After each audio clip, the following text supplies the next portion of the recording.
Bonsoir, mesdames et messieurs. Bonsoir, mesdames et messieurs. Good evening, ladies and gentlemen. Please join me in welcoming our television and webcast viewers this evening. My name is Fred Mifflin, President of the Canadian Club of Toronto. Viewers, on behalf of our partner tonight, Le Club Canadien de Toronto, we are very pleased that you are participating with us this evening. For 120 years, the Canadian Club has been proud to provide a forum for leaders in every aspect of society to share their ideas with us and to challenge our thinking. Through our programs and activities, we offer access to dynamic political, business, and public figures from around the world, like this evening's guest speaker, Senator Jean-Pierre Raffarin. Before I formally introduce Monsieur Raffarin, here's a snapshot of some of our upcoming events. We have an exciting week of events ahead, and we are sure that you won't want to miss them. These include, on Wednesday, October the 5th, Arizona Governor Doug Ducey will be here to discuss economic opportunities between his state and Canada. And on Thursday, October the 6th, the 15th edition of the Toronto Vital Signs Report will be presented by the Toronto Foundation's new president and CEO, Sharon Avery. To order your tickets or to learn more about the club, please visit our website at canadianclub.org. You can also join the conversation via Twitter and Instagram by following us at CDNCLUBTO or by using that hashtag. I want to express special thanks to our event sponsors, Power Corporation of Canada, represented by Paul Genet, and PwC, represented by Rodrigue Gilbert. Thank you very much for your generous support.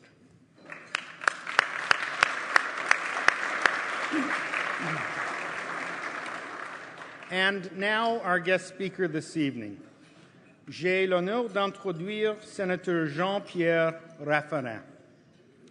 Brexit, ISIS, Syria, North Korea, growing isolationism and protectionism, the U.S. election. The list of global geopolitical issues and challenges is long and complicated. The upcoming Global Wellness Summit in Austria claims that uncertainty is the new certainty. Summit Chair and CEO Susie Ellis also lists new waves of terrorism, political populism, technology and climate change as critical issues that are transforming our world. Nous sommes très heureux d'avoir un vétéran politique international avec nous ce soir qui va partager son perspective sur ces questions qui nous touchent. Jean-Pierre Raffarin a étudié les affaires et le droit avant de prolonger dans la politique française, dans la fin des années 1970. Sa carrière politique de 40 ans est longue et impressionnante. De municipal, régional à la politique de l'État et européenne, les dirigeants politiques de sénateur Raffarin comprennent plusieurs nominations dans les ministères clés, y compris le travail et les petites et moyennes entreprises. From 1989 to 1995, Senator Raffarin represented France in the European Parliament. He was then elected to the French Senate in 1995 and was re-elected for 4 successive times. Senator Raffarin served in the cabinet of President Jacques Chirac as Prime Minister from 2002 until 2005. As Prime Minister, he traveled the world to promote and advance France's interests at home and abroad. After his prime ministerial role, he returned to the French Senate. From 2011 until 2014, he was the Senate's vice president. Ce soir, nous sommes très heureux qu'il ait apporté sa vision du monde à notre podium. Jean-Pierre Raffarin, bienvenue à Toronto et au Canada. Notre podium du Canadian Club et le Club canadien de Toronto est à vous.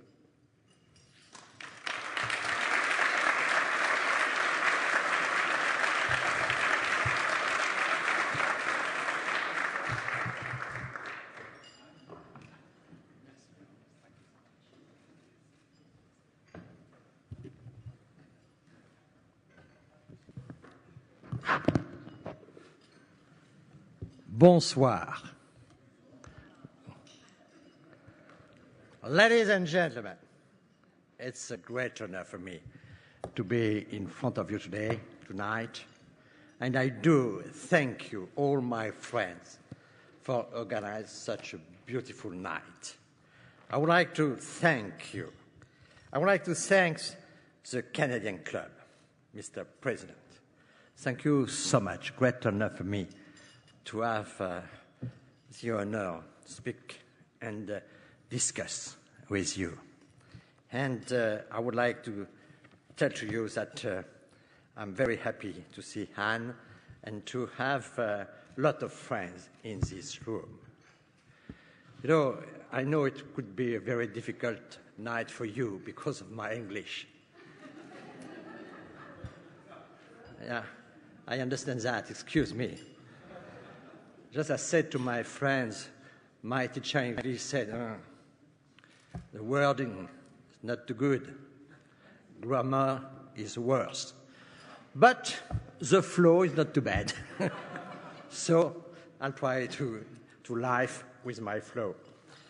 Thank you so much. I'm very happy to be tonight with the French ambassador, Mr. Chapuis, good friend of mine, and I think it's one of the best ambassadors for my country, and I'm very happy to be with him. I'm very happy to see Mr. Jean Charest. He learned me the Québécois, because when I don't speak English, I speak Québécois. So it's a very beautiful teacher, a very good friend. I have a lot of admiration for what he has done. And nowadays we are talking about a lot of things, and I'm thinking to the CETA, to the Libre-Échange contract. It doesn't work very well with the United States, but it works very well with Canada. That's the job of Premier Minister Jean Charest, and a little bit Jacques Chirac and French counterparts. But thank you so much for a lot of things we have done together. And Mrs. Minister of Francophonie, maybe I will speak French after that, just for you. Just for you, because you need my support in your action. So I shall try to speak English with you. I would like to tell you that I am in Toronto because I think it's very important to show how Toronto is an important city for French and for European people. You know, of course, we love Quebec. We love Canada. And I love Quebec. I love Canada. But I know what Toronto is. And when I am in Toronto, I'm very happy. And I want that French entrepreneurs come to Toronto, have ideas in Toronto, make networks in Toronto. Toronto is a very dynamic place. The future is here. So we have a lot.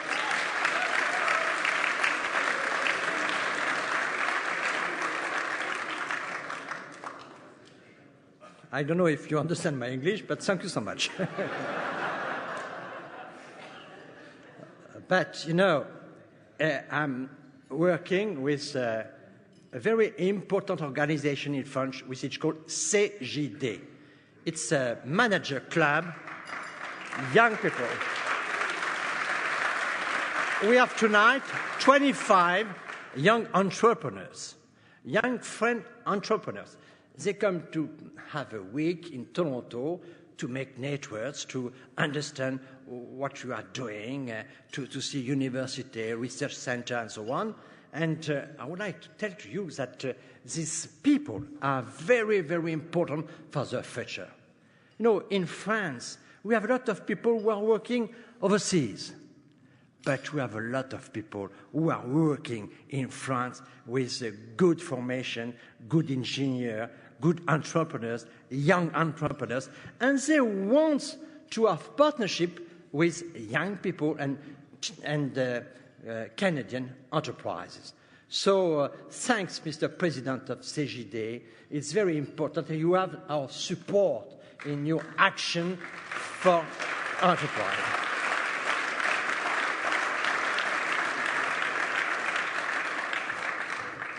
That's the first time that I say thank you in French, to the French in English, but you will remember that. I would like to thank France-Canada, very important decision. Our chairman is Minister Laffineur. Our general secretary is Mrs. Galland and Nadine Colcro and so on. Thank you for all your work to make always, every day, a good relationship between France and Canada. We need your action because, you know, France and Canada, the things are very easy. Everybody knows everybody. We can work very easily, but we need to have public action, public communication that to show that between France and Canada we have a good friendship. Of course, we remember what Canada has done for us, for our liberty. But we need also to be friends every day. And that's the reason why France-Canada is a very important organization in France, but also back in Canada. So thank you all of these people who are working every day for this friendship with both embassies. So thank you so much.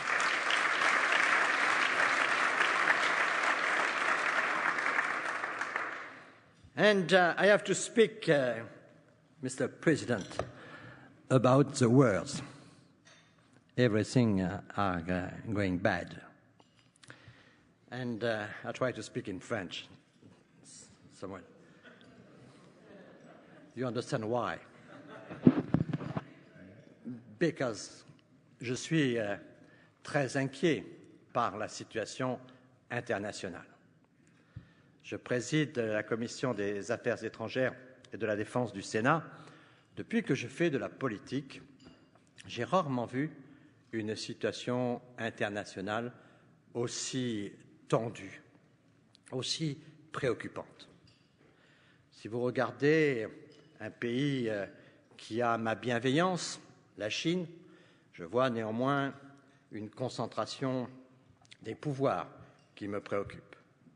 Si je regarde la Russie, je vois qu'aux difficultés économiques intérieures, dont nous ne sommes pas d'ailleurs innocents, on voit qu'il y a une sorte de compensation faite par la recherche de succès extérieur. On l'a vu en Crimée, on le voit en Ukraine et on le voit aujourd'hui au Levant.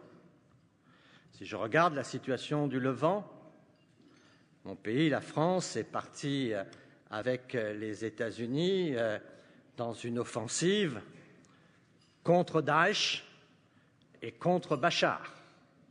Nous sommes aujourd'hui dans une coalition avec les Russes contre Daesh, mais pas contre Bachar. Les États-Unis se sont retirés de la situation relativement, et nous sommes maintenant dans une situation d'une grande complexité. Nous marquons des points, mais quand nous marquons des points en Syrie, quand nous marquons des points en Irak, nos adversaires vont à ce moment-là en Libye, et en Libye, ils menacent la Tunisie. Peuple frère, peuple voisin, jeune démocratie, terriblement menacée elle aussi. Et si la Tunisie était menacée, que deviendrait l'Algérie, voire le Maroc? Et là, nous sommes à notre frontière européenne et méditerranéenne. Quand vous regardez toute cette situation internationale, vous êtes marqué par la gravité des choses. Et si vous observez, pour vous consoler, la campagne américaine, vous avez des raisons d'être inquiet. Et même si la cote de M. Trump a quelque peu remonté de quelques centimètres dans mon cœur aujourd'hui parce que je suis descendu dans un hôtel Trump qui avait l'air bien organisé, pacifique. Il y avait du savon, de l'eau, du whisky dans les chambres. Donc si c'est ça, ma foi, on pourra peut-être voir. Mais néanmoins, et pour être très sérieux, nous sommes très inquiets sur cette situation internationale. Je pense d'ailleurs que le débat politique que nous avons en France est très marqué par cette situation de gravité et c'est pour ça que nous voyons dans les sondages et dans le climat général une recherche de solidité face à la gravité. Mais dans ce contexte-là, quelles sont les visions qu'on voit aujourd'hui s'exprimer? La vision européenne, elle est hélas pas de très longue portée aujourd'hui parce que l'Europe a ses défis à assumer et notamment sa nouvelle organisation à la suite du Brexit. Ah, les Anglais. Ah, les plaines d'Abraham. Ah, les souvenirs. Paix à Sa Majesté. Néanmoins, nous avons avec le Brexit des sujets importants. Nous ne pensions pas, quand nous avions 20 ans, que l'Europe pouvait se déconstruire. Nous avons fait l'Europe pour la paix, à laquelle les soldats canadiens ont tant participé. Nous avons fait l'Europe pour assurer notre propre avenir. Mais si on déconstruit l'Europe, ça veut dire qu'on peut déconstruire la paix. Et donc le sujet est lui aussi d'une grande gravité. Nous avons nécessairement une négociation qui va être difficile avec le Royaume-Uni, parce que le nouvel accord, il faudra bien un accord entre l'Europe et le Royaume-Uni, mais le nouvel accord ne pourra pas être aussi bon que l'ancien accord. Par définition, ce sera un accord à la baisse, ce qui posera un certain nombre de difficultés. Pour moi, ce qui est important sont les questions de défense, les questions militaires. Nous avons une grande coopération avec le Royaume-Uni en matière de défense. Nous sommes, la France et le Royaume-Uni, les deux pays d'Europe capables de projeter des forces à l'extérieur. Nous sommes tous les deux membres du Conseil de sécurité comme membres permanents. Nous avons la capacité d'intervention nucléaire. Nous avons beaucoup de choses en commun et nous devons continuer à travailler ensemble pour la sécurité non seulement de l'Europe, mais du monde. Il faut donc trouver une autre organisation continentale tout en maintenant une relation importante, notamment pour les questions de défense et de sécurité. Peut-être que les choses vont changer. L'Allemagne, qui était réservée sur les questions de défense, jusqu'à maintenant, a décidé pour l'année prochaine d'augmenter ses budgets de défense de plus de 7%. Peut-être que les choses changeront. En tout cas, nous avons à protéger notre action en matière de sécurité et notamment la coopération avec les Britanniques. Alors, il y a plusieurs scénarios dans la vision européenne, probablement les deux Europes, l'Europe de la monnaie, l'Europe plus intégrée et l'Europe élargie, l'Europe du marché. Une monnaie, un marché. Sans doute que nous irons dans ces directions-là, mais nous ne savons pas encore comment les choix vont être faits, sachant que nous souhaitons tous une refondation de la démarche européenne, refondée notamment à partir du couple franco-allemand, mais aussi des fondateurs. Dans cette gravité de la situation dont je vous parlais, l'Europe elle-même a du mal à définir une ligne directrice parce qu'elle doit d'abord se reconstruire et essayer de trouver ses propres lignes d'avenir. Mais on voit bien que l'Europe a ses résistances et qu'elle trouvera les forces de son propre avenir. La vision américaine maintenant dans ce débat est une vision qui, au fond, recherche la stabilité du leadership américain.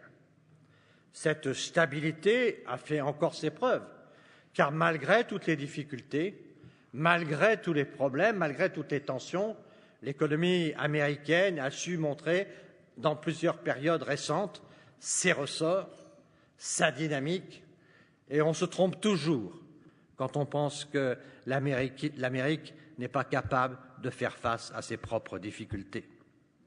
Et donc on voit bien qu'il y a là un potentiel fort. Cependant, un certain nombre de fausses manœuvres, comme en Syrie par exemple, ont fait en sorte qu'il y ait un certain nombre d'incertitudes aujourd'hui et on s'attend à un rôle des États-Unis dans l'avenir peut-être différent de ce qu'il fut.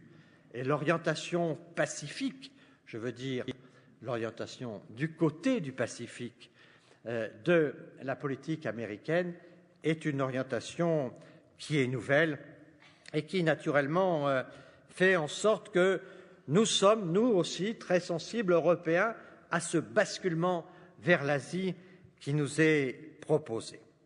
Nous voyons bien qu'il y a là une incertitude, et cette incertitude sera peut-être tranchée, nous le souhaitons, avec les élections américaines, mais pour le moment, nous voyons un certain nombre de dossiers incertains, y compris dans la relation entre la Russie et les États-Unis. Sur la Russie, la vision russe de la situation est pour nous aussi assez préoccupante dans la mesure où on voit très clairement que la situation économique étant très négative aujourd'hui en Russie, M. Poutine va chercher à l'extérieur les succès qu'il n'a pas à l'intérieur. Et les circonstances les lui donnent. Le débat sur la Crimée a été un débat ouvert, même si le droit international a été bafoué, le débat est resté ouvert. La situation de l'Ukraine est une situation qui reste inacceptable. Et on voit bouger la situation, et notamment, on a vu dans les quelques mois qui ont passé, d'une part, l'armée turque descend d'un avion russe, et d'autre part, le président russe et le président turc pouvoir organiser quelques perspectives communes, et notamment des actions aujourd'hui au Levant qui sont communes. On voit bien que dans tout ce contexte-là, la Russie avance ses pions, et nous voyons clairement aujourd'hui le rôle que joue la Russie face à l'Iran, face à la Turquie et au fond dans toute cette région, y compris en Égypte, la Russie tire les profits d'une ancienne politique de présence et finalement tire aussi profit d'un certain retrait américain. Dans ce contexte, je voudrais vous parler de la vision chinoise qui me paraît très importante et qui, à mon avis, n'est pas prise à la dimension du sujet. La Chine a vraiment analysé les choses. On ne fait rien par hasard en Chine. On n'improvise pas en Chine. En Chine, on a le temps pour soi. En Chine, on ne travaille pas pour une génération, on travaille pour des séries de générations. Dans ce contexte-là, la Chine a bien vu qu'il fallait essayer de trouver une sortie qui soit bonne pour la Chine et bonne pour les partenaires de la Chine. Il ne faut jamais sous-estimer l'intelligence chinoise. Le président chinois m'avait dit un jour, « Je peux vous dire une chose, on est aussi intelligent que vous. On vous comprend. On est aussi intelligent. Donc on voit bien qu'on a une surcapacité de production industrielle. On voit bien qu'on a besoin de marché. On voit bien qu'on a besoin d'un leadership en Asie. On voit bien que nous avons besoin de mobiliser autour de la Chine, car la Chine inquiète. D'où ce projet One Road, One Belt, cette route de la soie qui est proposée, qui est pris, je ne sais pas comment le sujet est pris en profondeur en Amérique. Mais en Europe, on voit ça comme une sorte de conte, comme cet imaginaire de Marco Polo et de tous ceux qui sont allés à la découverte des grands mythes de la Chine. Mais quand la Chine a une stratégie, elle met les moyens de sa stratégie. Et en ouvrant cette ouverture à l'est de la Chine, elle met des moyens considérables avec cette banque d'infrastructures et d'investissements pour l'Asie, une banque dotée de plus de 100 milliards pour la route de la soie. Et même le Canada a souhaité y participer, qui n'est pas vraiment placé sur la route de la soie. Mais le Canada a bien compris qu'il s'agissait là d'une organisation multilatérale et que nous avions, puisque les moyens étaient comparables à ceux de la Banque mondiale, des outils multilatéraux divers qui pouvaient être complémentaires ou qui pouvaient être rivaux. Et nous avons là une organisation qui est menée avec des moyens considérables. Aujourd'hui, 45 lignes de chemin de fer sont prévues, ferroviaires, pour faire en sorte que de l'ouest de la Chine à l'est de l'Europe, on puisse avoir des lignes qui fassent que les marchandises mettent 20 jours, alors que par bateau, elles en mettent plus de 40, et qu'il y a là un grand nombre de stratégies mises en place autour du thème de la connectivité, c'est-à-dire un thème qui, au fond, recherche la cohésion par les moyens de communication, les infrastructures hard and soft. Il s'agit donc de créer un grand marché. Mais ça nous pose un problème, à nous, à terme, à nous, Européens. Parce que qu'est-ce qu'il y a derrière tout ça? Il y a une redistribution du monde, avec une Asie de l'Est du Japon, une Eurasie centrale qui comprend l'Europe et un monde américain. C'est-à-dire que nous sommes là dans une situation où la Chine propose une nouvelle donne avec cette Eurasie et elle propose à l'Europe, tel un albatros avec ses deux grandes ailes, de voler de l'aile Europe asiatique et de voler de l'Europe-Afrique. Europe-Afrique, Europe-Asie, l'avenir de l'Europe vu par les Chinois. C'est un sujet qui est très important parce qu'il posera à un moment des questions stratégiques. Pour le moment, quand l'Angleterre, le Royaume-Uni se retirent de l'Europe, beaucoup de pays de l'Europe de l'Est disent la défense, c'est l'OTAN, NATO. Mais avec ce programme-là, la défense qui s'organise sera une autre défense organisée. Donc je pense qu'il faut bien qu'on réfléchisse à cette nouvelle donne, et notamment le rôle du Canada peut être extraordinairement important, parce que lui aussi, le Canada, il a, comme un autre albatros, il a ses deux ailes. Il a son aile américaine, mon cher Jean, qui va au Mexique et au-delà. Et puis, il a son aile européenne et son aile francophone, Madame le ministre, qui est aussi africaine. Et donc, au fond, le Canada n'est pas étranger à cet espace nouveau. Et en tout cas, c'est une relation qu'il peut avoir. Je voudrais attirer votre attention sur ces sujets-là, parce qu'on voit bien qu'il y a aujourd'hui potentiellement une tension dans le Pacifique et que cette tension, elle vient de la rivalité entre les États-Unis et la Chine sur ce lieu là-bas. Mais ce lieu là-bas, qui est un lieu de tension, il nous pose à nous des questions parce que les réponses nous concernent.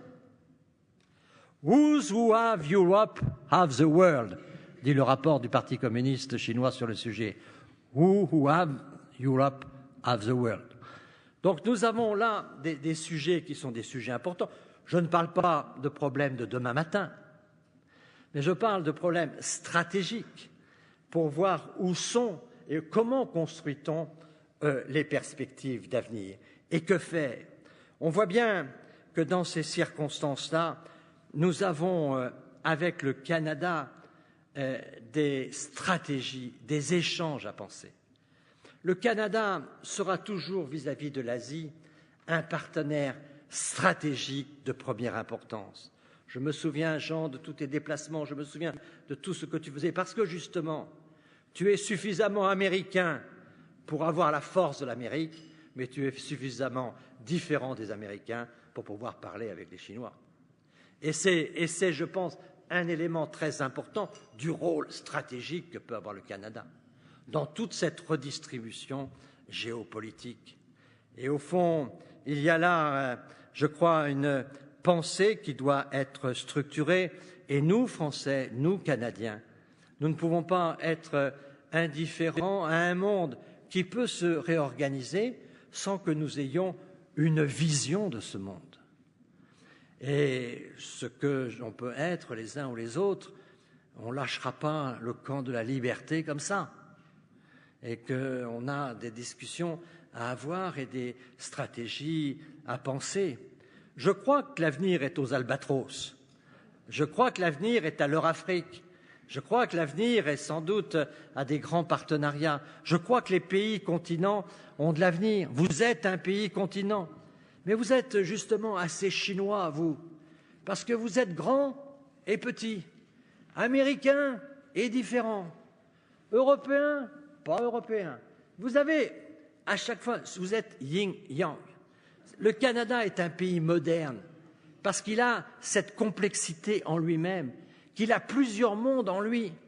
C'est pour ça que je pense que la politique étrangère, la réflexion stratégique, ce sont des sujets essentiels pour l'avenir de nos populations. Et je voudrais vous dire que je suis venu ici vous interpeller sur ces questions-là et je serai prêt avec les différents think tanks, avec les différentes équipes, à organiser en Europe des échanges sur ces sujets. Parce que vous savez, l'avenir, où on le pense ensemble, ou on nous l'imposera un jour. Et on a tout intérêt à le penser ensemble.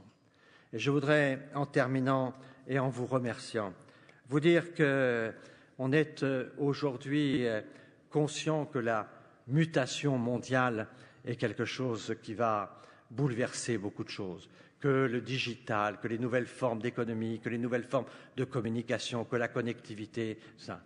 Mais il y a des choses qu'on ne remplacera pas. C'est toute la valeur qu'on met dans la personne humaine, dans l'idée qu'ici, nous croyons à ce qu'il y a en nous des forces qui sont plus grandes que nous. Et au fond, qu'il y a entre le Canada, la France, entre ce que nous pouvons représenter, on a un certain nombre de valeurs. Nous sommes prêts à adapter ces valeurs à un monde qui change, mais nous ne sommes pas prêts à abandonner ce qui a créé l'amitié historique qui nous rassemble. Je vous remercie.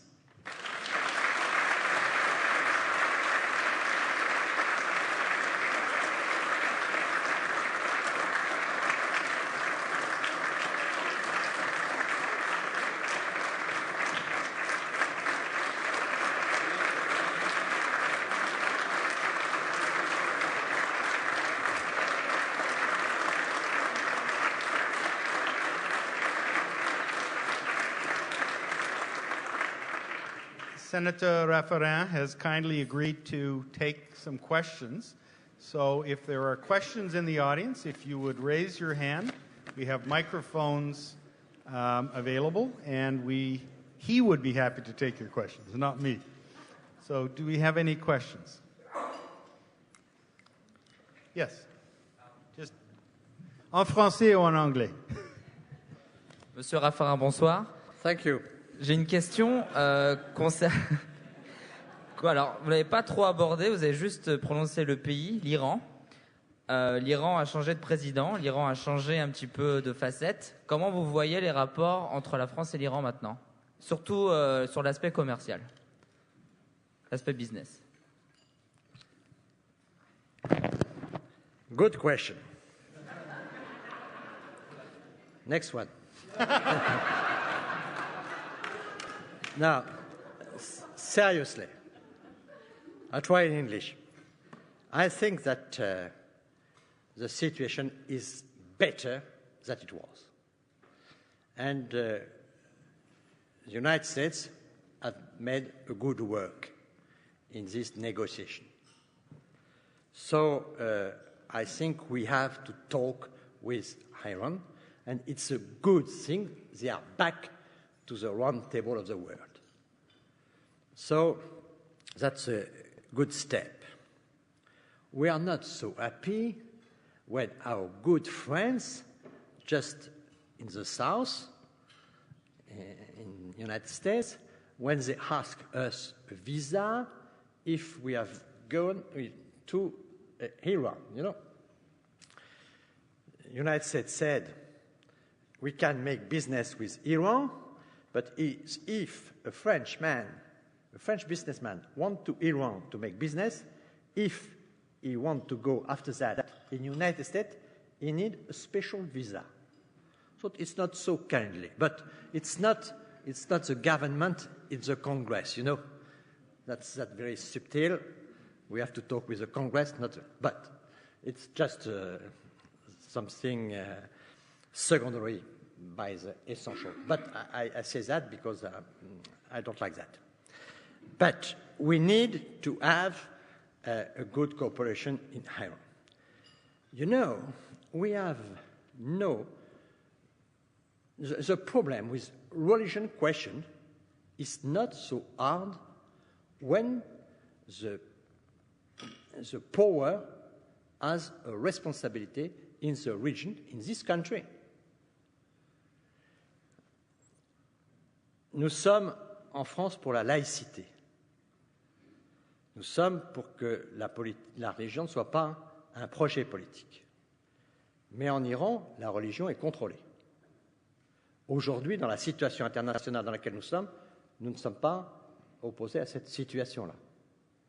Et nous pensons qu'il faut aujourd'hui aider l'Iran à jouer son rôle de force régionale. Donc, de ce point de vue-là, on a des désaccords. Le président Hollande a reçu le président Rouhani. Nous avons un certain nombre de partenariats qui sont en train de s'installer. Donc, nous sommes plutôt satisfaits de voir que la coopération repart. In foreign affairs, we need discussion. We have to discuss with everybody. In foreign affairs, if you don't discuss, the only solution is the war. You need discussion. And I'm very happy now we have discussion between the French government and government of Iran. So we have disagreement, but we have to discuss. And in Iraq, this discussion could be useful. Do you have understand my English? Because I can answer in French after. Okay. Another question? If I ask the question in English, will there be an answer in French? Monsieur le sénateur, merci beaucoup d'être avec nous. J'allais vous poser une question par rapport à la relation de la France avec l'Afrique. Vous l'avez évoqué rapidement à 2 reprises, mais il me semble que c'est un élément qui a été fondamental dans la politique diplomatique française pendant des années, la relation France-Afrique. Je me demandais, selon vous, les perspectives d'avenir, comment sont-elles? Surtout qu'il y a maintenant une Canadienne, notre ancienne chef d'État, Michaëlle Jean, qui, de ce que l'on entend, secoue un peu les cocotiers à l'Organisation internationale de la francophonie, qui était autrefois, disons, on peut le dire, je pense, une chasse gardée française. Alors, quelle en est de l'avenir de cette relation avec la francophonie et la place de l'Afrique dans les relations internationales de la France? Merci beaucoup. Chasse gardée est un grand mot. Mais nous sommes très heureux que Michaëlle Jean puisse mener cette responsabilité.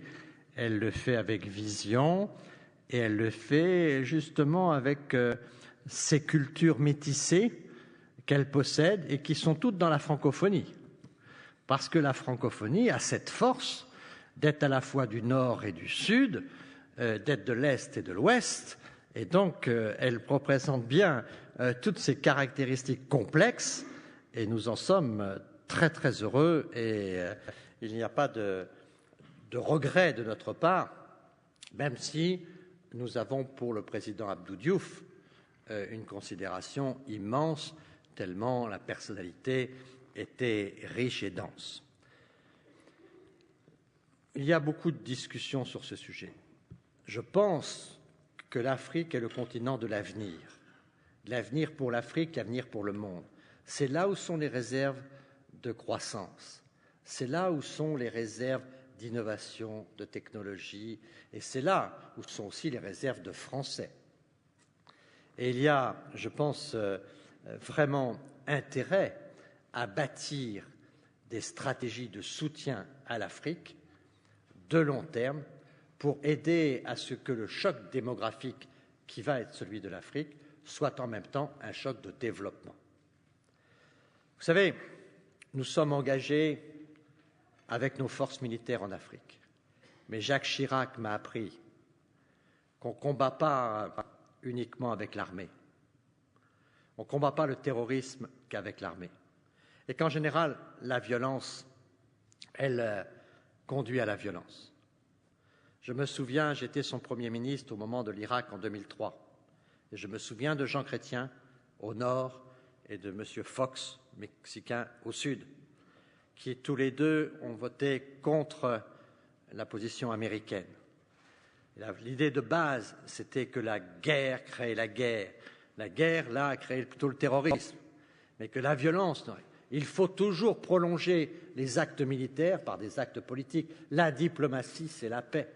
On a besoin d'une défense. Il faut renforcer en France notre défense. Il faut renforcer la défense européenne. Mais on a besoin de faire du développement. Et donc aujourd'hui, nous voyons bien qu'en Afrique, on a des problèmes d'instabilité et de terrorisme. Il y a des actions militaires nécessaires. La France y prend son rôle. Elle souhaite être soutenue davantage par l'Europe. Mais au-delà de cela, il est clair que nous devons faire des efforts pour le développement. Et ça, nous pouvons le faire avec aussi la communauté internationale. Et je vous le disais quand je parlais des deux ailes de la France avec l'Eurasie et l'Eurafrique, je pense qu'il y a des possibilités, y compris avec les Chinois, à faire du développement en Afrique, qui ne soit pas un développement hétérogène venant de Chine pour l'Afrique, mais qui soit homogène avec ce que veut l'Afrique et ce dont l'Afrique a besoin, et notamment en matière d'éducation, de formation, d'innovation. Je pense qu'il faut qu'on comprenne bien que dans ce monde des continents, on ne pourra pas rester avec un continent qui a toutes les souffrances qu'a la souffrance africaine. Et il y a un tel potentiel de développement qu'il faut vraiment qu'on s'y attelle. Mais je pense qu'il y a un certain nombre de pays qui ont compris ça. Et je peux vous dire que la Chine l'a compris. Mais la Chine, elle doit aussi être apprivoisée aux lois africaines, aux histoires africaines, aux traditions africaines, aux espoirs de la jeunesse africaine. Et c'est pour ça que je suis personnellement très sensible au fait que nous devons protéger notamment tous les États. Je vous citais tout à l'heure l'exemple de la jeune démocratie tunisienne, mais si nous ne sommes pas capables de défendre la jeune démocratie tunisienne, il n'y a pas d'espoir pour la démocratie. Si on n'est pas capable de voir un jour que les femmes se lèvent parce qu'on veut leur imposer un certain nombre de choses et qu'elles font la révolution et qu'elles mènent le combat elles-mêmes et qu'on n'est pas capable, nous, les valeurs de l'Occident, de défendre ces pays-là pour leur permettre de vivre, ça veut dire qu'on ne croit plus à rien. La femme tunisienne, elle mérite qu'on la soutienne, mais vraiment parce qu'elle est porteuse de ce à quoi nous pouvons croire les uns et les autres, cette liberté qui fait que, qu'elle soit voilée, qu'elle ne soit pas voilée, quand vous voyez toutes celles qui manifestent, qui ont manifesté, eh bien, elles l'ont fait, mais elles l'ont fait pour leur propre liberté. Et ça, je pense qu'il faut bien qu'on comprenne que ça fait partie de notre perspective. Je pense que l'Europe doit considérer dans ce monde des continents que l'Europe est un espace petit et que sans son ouverture et sa connexion, sa connectivité avec l'Afrique, l'Europe serait fragile. Mais pour cela, il faut donc avoir cette grande orientation euro-africaine et qui est un des sujets sur lesquels nous avons à travailler, mais pas forcément seul, en ouvrant, parce qu'il y a l'Afrique anglophone, parce qu'il y a beaucoup de richesses et beaucoup de potentiel. Je pense que c'est un sujet qui concerne l'ensemble du monde. Mais vraiment, c'est ce qui est très désolant aujourd'hui et que l'on voit un peu partout et qui est peut-être le combat, je le dis aux plus jeunes d'entre nous, mais qui est vraiment le combat de l'avenir. c'est d'éviter que systématiquement, dans les périodes de crise, nos esprits se referment, qu'on puisse devenir en permanence des chercheurs de boucs émissaires et qu'on désigne des responsables aux crises. Les crises, c'est nous qui les portons, c'est nous qui, c'est pas les autres, c'est pas ni l'étranger, ni des phénomènes, c'est la responsabilité de l'homme, la dignité de l'homme. Pourquoi on croit à la personne humaine? C'est parce que nous sommes libres et responsables. Nous ne sommes pas innocents de nous-mêmes. Jean-Paul Sartre disait qu'on est innocents de nous-mêmes. Nous ne sommes pas, de mon point de vue, innocents de nous-mêmes. Nous sommes libres et responsables. Alors que celui qui trébuche, qu'on lui tende la main pour venir, mais on ne nie pas sa responsabilité, car la dignité de la personne, elle est dans la responsabilité. Et c'est pour ça qu'il faut mettre la personne humaine, qu'elle soit noire, qu'elle soit blanche, qu'elle soit africaine, qu'elle soit européenne, qu'elle soit américaine, elle a la même dignité. Cette dignité-là, c'est ce qui peut nous rendre forts et qui nous permet de résister à tout.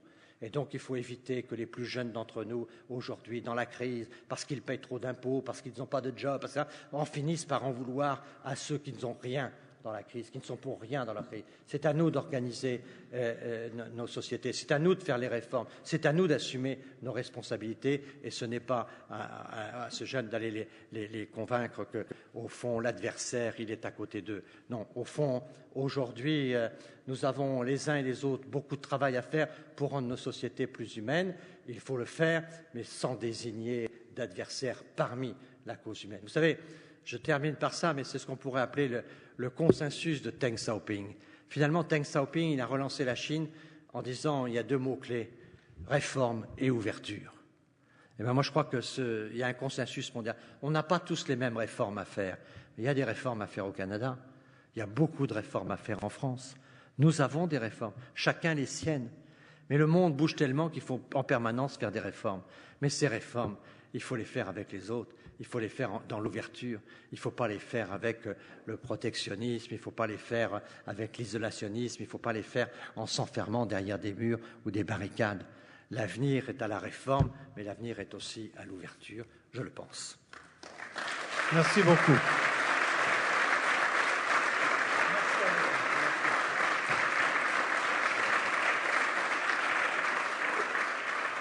Merci. Maintenant, j'invite Anne Vinet, le président du Club canadien de Toronto, pour fermer le soir. Merci. Merci. Sénateur Raffarin, un homme passionné et passionnant, je dirais. Senator Raffarin, on behalf of the Club Canadien de Toronto and the Canadian Club of Toronto, I'd like to thank you.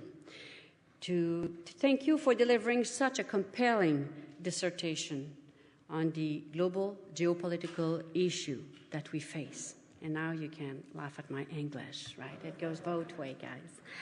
Senator Raffarin, you breathe of experience at political decision-making tables, provided a unique lens into international socio-economic pressures that are top of mind for all of us here.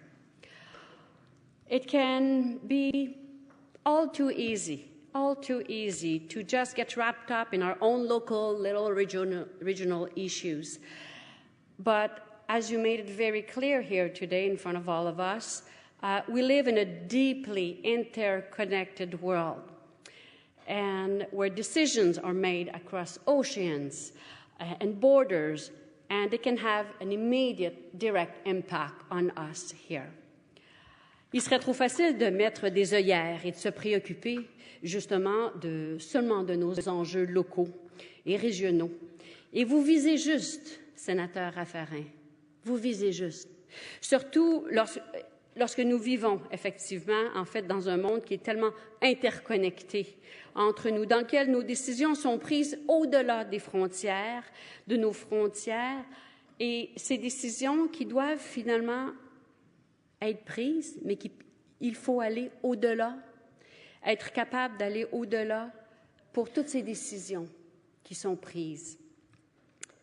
Et finalement, des décisions qui sont prises à l'échelle locale, mais à l'international aussi. C'est comme si tout était interrelié finalement. C'est parfois difficile à comprendre, mais c'est vrai que ces décisions d'aussi lointaines peuvent-elles être prises. ont un impact immédiat chez nous. Et effectivement, il faut faire preuve d'une ouverture d'esprit afin de pouvoir prendre des décisions qui sont éclairées. Je pense qu'en nous se cache tous un petit peu un albatros, comme vous disiez si bien. Peut-être que c'est pour ça que je porte une petite cape ce soir pour vous, monsieur. We appreciated the many examples that you shared with us this evening. Your impressive command of world events, whether in Europe, in the Middle East, in Africa, in North America, demonstrate what a quaint, essential global citizen you are and became. Monsieur le Sénateur, thank you very much. In the name of all of us, je vous remercie infiniment. And also, I would like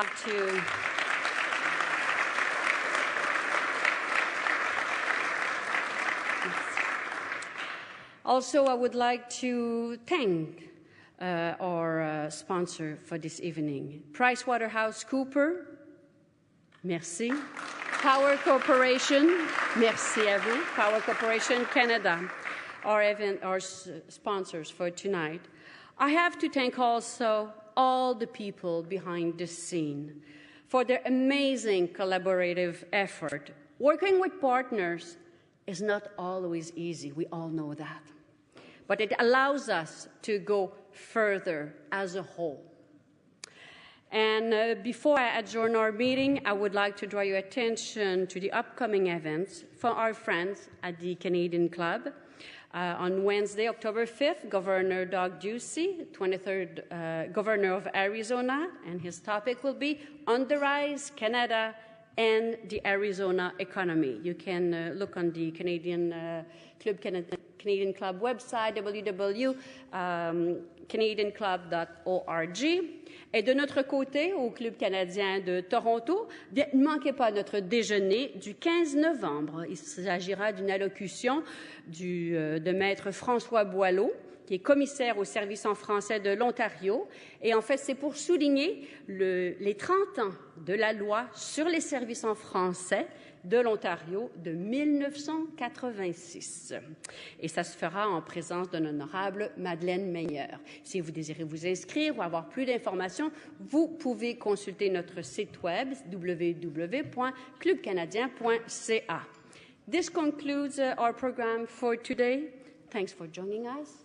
In the name of everybody, thank you very much et je vous dis à la prochaine. Merci.